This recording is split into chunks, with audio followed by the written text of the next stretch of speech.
Hello and welcome back to Women's Football Talk, the YouTube channel that brings you all the latest news and stories from around the world of women's football. Now before we get into this week's rundown, make sure you like and subscribe and turn on the post notification bell so you never miss a video, and that you are following us on Twitter and on Instagram for all the latest news and stories as and when it happens. So this week we have another set of fantastic fixtures as we are continuing the progress of the new WSL season and all the leagues around Europe, and this week our gaming focus is Tottenham versus Manchester City. That takes place on Saturday morning at 11:30 BST.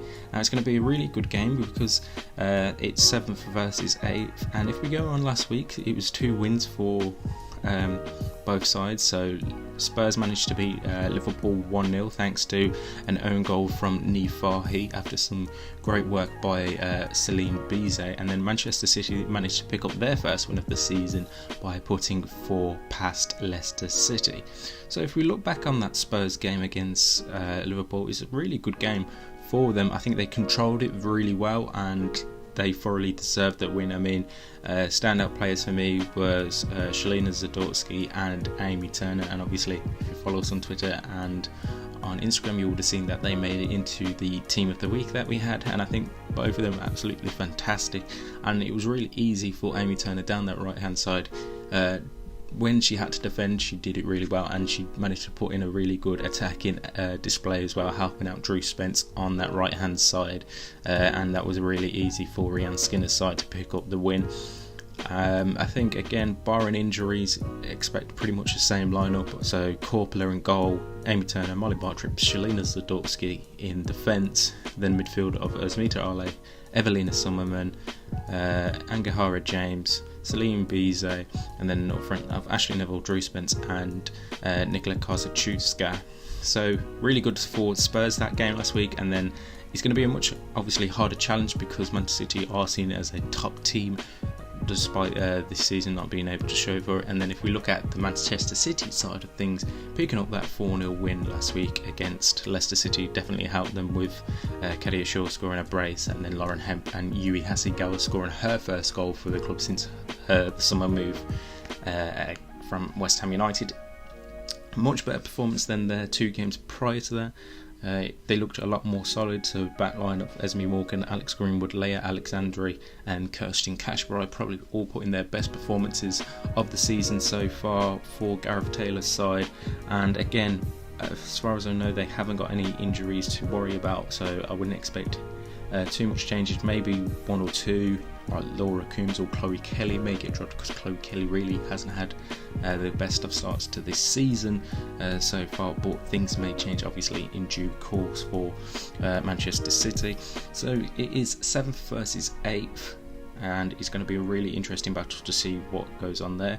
The rest of the games then in the WSL this weekend see Aston Villa play Everton also on Saturday lunchtime at 12:30 from the Poundland Bescott Stadium, and then on Sunday the early game is Liverpool versus Arsenal from midday, and then 2 3 o'clock games between Leicester City and Manchester United, West Ham versus Reading, and then the evening kick-off in the WSL at 7:15 sees Brighton and Hove Albion play host to Chelsea. So some really interesting games to see, and will Manchester United and Arsenal be able to keep up their undefeated start to this season, and will either of them concede a goal this weekend? It's going to be very interesting to see whether that happens. So let's have a look at the games around Europe this weekend. So there is games tonight in the Netherlands in the Vrouwen Eredivisie. We have Ajax versus Excelsior, Telstar versus Heerenveen, FC Twente versus PSV, and then on Saturday there is one game as Fortuna Sittard take on Den Haag, and then PEC Zwolle take on Feyenoord on Sunday. Now FC Twente versus PSV is going to be a really good game. PSV having a slightly bad start to the season, only picked up 4 points from their opening 3 games, but this game against FC Twente, who know how to score goals for fun, already scored 20 goals this season, is going to be a really interesting battle. Over in Germany this weekend we have one game tonight as Meppen take on Turbine Potsdam, then one game on Saturday as Freiburg take on Bayer Leverkusen, and the rest of the games are on Sunday, and of course it is the big one on Sunday as VfL Wolfsburg take on Bayern Munich, and that's going to be an absolute cracking game.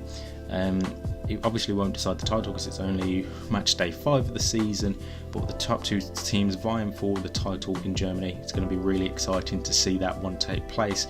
Then over in Spain, a couple of games taking place on Saturday. You've got the likes of Atletico Madrid taking on Madrid CFF, Alaves taking on Athletic Club, and then Barcelona, they travel to Real Betis on Saturday evening, and then Real Madrid, they play on Sunday morning against Levante away. So some good games there.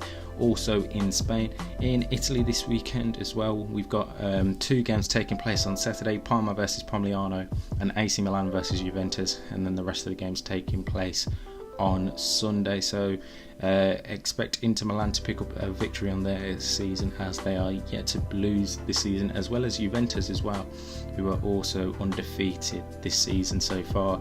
And then there is no league games in France this weekend, so we'll be back with the French league next week. And then obviously finally over in the NWSL, we have the continuation of the playoffs. This time it's the semi-finals. Sunday at 10 p.m. BST we have Portland Thorns versus San Diego Wave, and then on Sunday evening, Monday morning at 12:30 here in UK time, that is. So a little later in mainland Europe, it is OL Reign versus Kansas City Current, and obviously the winner of those will be playing against each other in the final later on this month, and it should be a really good semi-finals if last week's quarter-final games in the NWSL are anything to go by. We should have a fantastic weekend over in the United States. So that is it. We will have a recap of the World Cup draw taking place on Saturday morning. We won't be live tweeting it, so we'll have a look back at the games taking place that will be taking place next summer in Australia and New Zealand, and we'll be back with the recap on Monday to look back at all the fixtures and talking points from this coming weekend's action. But until then, like I said at the start, make sure you like and subscribe, turn on the post notification bell so you never miss a video of ours, and that you're following us on Twitter and on Instagram for all the latest news and stories as and when it happens. And until next time, we'll see you soon.